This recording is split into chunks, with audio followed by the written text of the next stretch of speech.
rhythm. Rhythm in dance is how our bodies move to the music. Rhythm in music is how the notes move through time. And rhythm in visual art is how the lines and the shape move through space. So as dancers, we use our bodies to talk and not our voice. So let's imagine taking your voice, putting it in your pocket, and let's stand up out of your desk, and you guys get to move with me. So you probably saw us doing one movement over and over again, which is called a repetition of movement. And we are gonna take our hands, put them right beside your hips, and send them out into space, and then bring them back with us. And I have some special helpers behind me, and they're gonna do it with me. So we're gonna take our hands out and bring them back.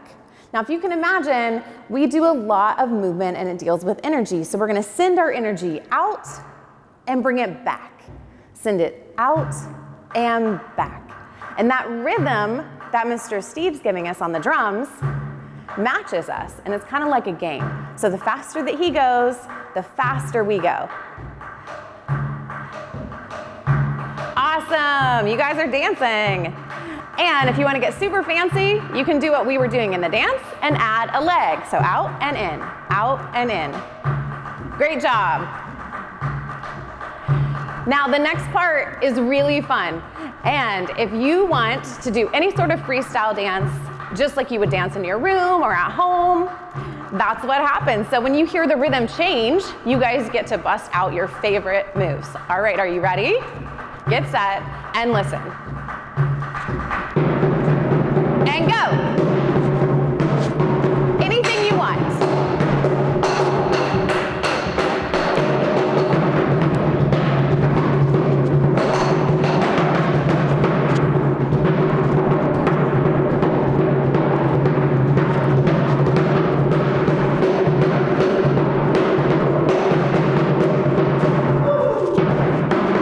And freeze. Great job, everybody. Give yourselves a hand. Kids, clap with me.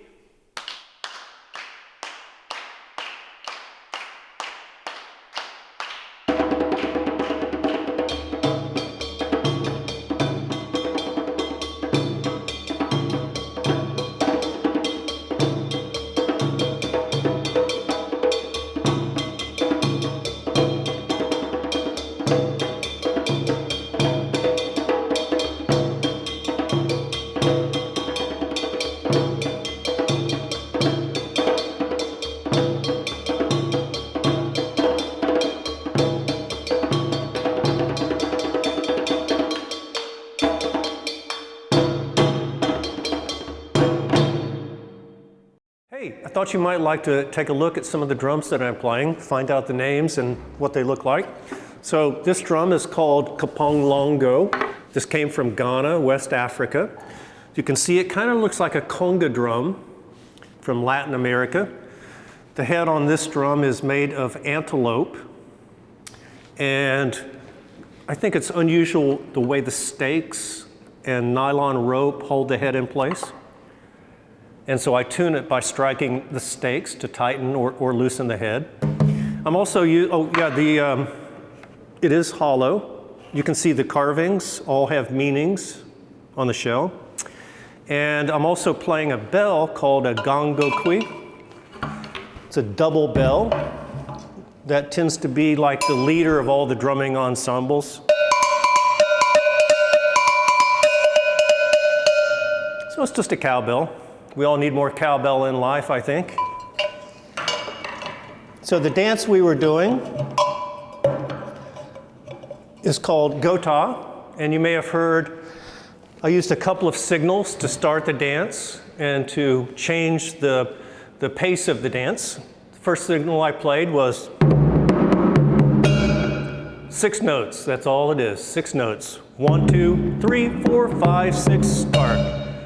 So the dancers and the drummers have to be really aware of the bell and the patterns that I'm playing, especially the signals, because it happens pretty quick.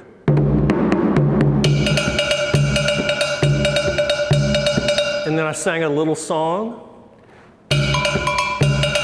Ayo mayo fuego tabio, mayo fuelo. Ayo mayo fuego tabio,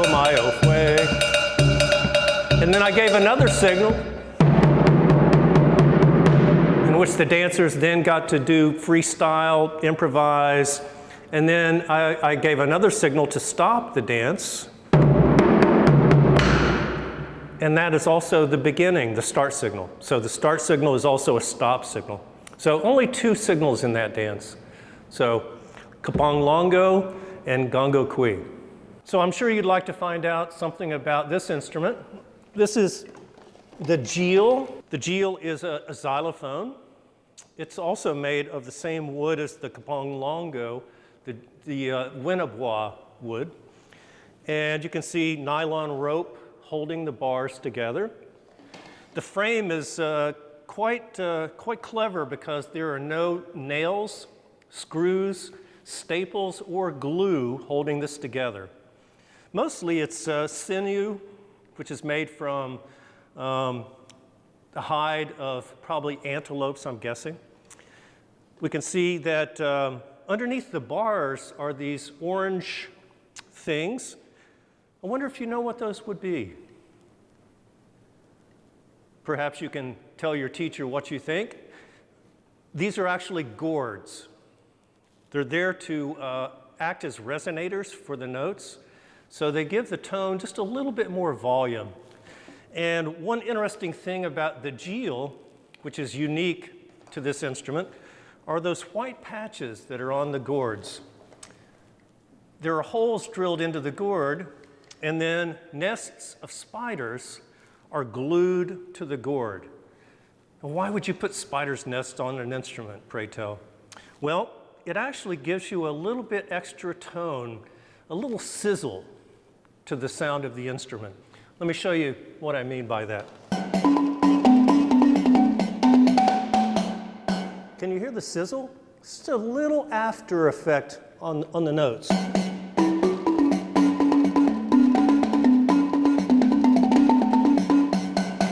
It's almost like adding salt and pepper to your food, just a little extra spice to the sound of the instrument. So this is the jeel from West Africa, Ghana.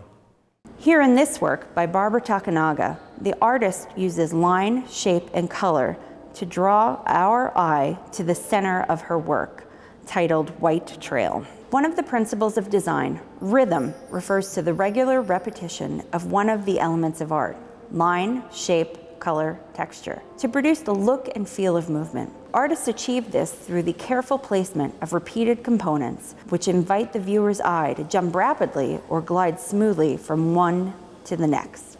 Created by Tula Telfair, this monumental landscape, encoding will help recognition, is awe-inspiring yet intimate, and served as inspiration for this collaborative performance by Jessica Fox and Steve Hall. Viewing this work prompted Jessica to think about what you see as you move through space. How do you hold your body, your posture? How do you interact with people and yourself in this space?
All right, everyone, we're in our final section of the show. Can anyone guess what I have on my feet? That's right, tap shoes. And Mr. Steve has some spoons. That's right, just like you would use at your dinner table. Did you guys know you could play spoons? I highly recommend playing them tonight as you eat dinner. Your parents would love it. All right, everyone, so American tap dance comes from two very specific cultures. Can anyone guess what two cultures influenced American tap dance? I'll give you a hint. We started there in today's show. It starts with an A. That's right, Africa. So our African ancestors came over to here in America and had a lot of rhythm that they influenced, and there was one other specific culture that helped influence American tap dance. Any guesses? Four-leaf clover, pot of gold, end of the rainbow. Ireland, that's right. Our African and our Ireland ancestors came over right here into Appalachia. So you guys are a part of this heritage. So what happened was they couldn't come over with a lot of things carrying with them, so they had to get really creative right here in Appalachia. So my tap shoes are pretty fancy. They have things on them that can make instrumentation, rhythms, everything that I want to create noises. But back then, you had to get really creative, such as wooden blocks on your shoes, wash tubs, some wooden floor, things that would help you create sounds. Also spoons and different things that you would have lying around. So Mr. Steve and I are gonna have some fun and do a little bit of Appalachian rhythm dueling. At the end of it, you'll see us join together, and we hope that you enjoy this segment of the show. Are you ready, Mr. Steve? I was born ready. He has to warm up. Gotta warm my spoons up.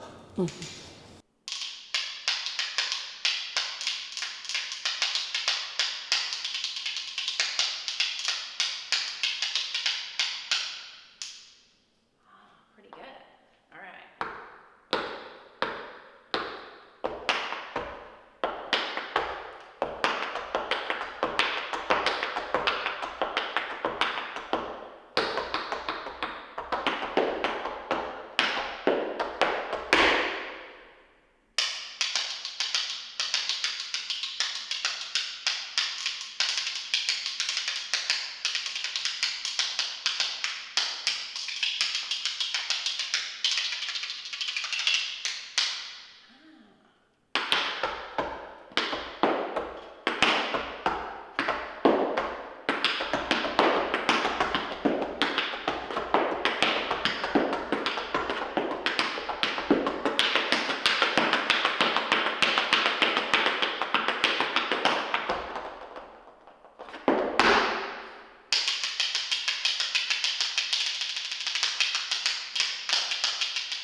so much for joining us. The show all about rhythm has been amazing. There are rhythms all the way around the world and right here that live within you. Can you guys clue in to what Mr. Steve is playing? Does that rhythm remind you of anything? I'll give you a hint. It lives inside each one of us. That's right, it's your heartbeat. So go ahead and place your hand right on your chest and let's find that rhythm.